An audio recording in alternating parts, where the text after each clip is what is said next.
C'est une manifestation symbolique au cœur du quartier européen à Bruxelles. À l'occasion de la Journée mondiale pour le travail décent, les livreurs de plateformes telles que Uber, Takeaway et Deliveroo ont voulu dénoncer ce modèle économique. Ces entreprises ne garantissent pas certains éléments fondamentaux du droit du travail, comme les congés payés ou les arrêts maladie. On voudrait avoir une sécurité sociale digne de ce nom, être protégé en fait quand on roule. Donc si on a un accident, être simplement couvert, comme tout le monde.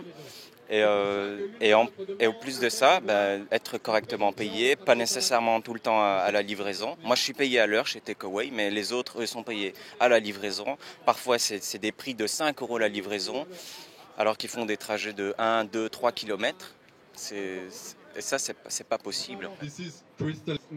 Les syndicats veulent mettre un terme à cette situation de faux indépendants. Certains pays membres ont déjà commencé à légiférer.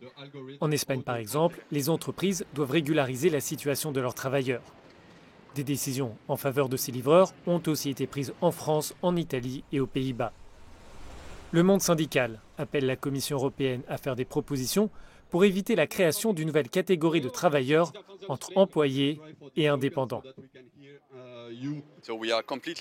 Nous sommes profondément contre cet entre-deux car nous n'avons pas besoin de nouveaux statuts. Il y a deux statuts, les employés et les indépendants. Et nous devons demander aux plateformes de prouver leur situation.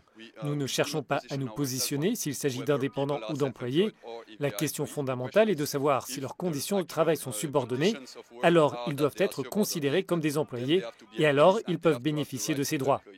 S'ils sont vraiment autonomes, alors ils sont indépendants, mais ça ne peut pas être entre les deux. L'Union compte 24 millions de travailleurs auprès de ces plateformes.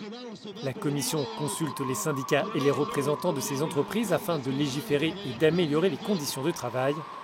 Une proposition est attendue d'ici la fin de l'année.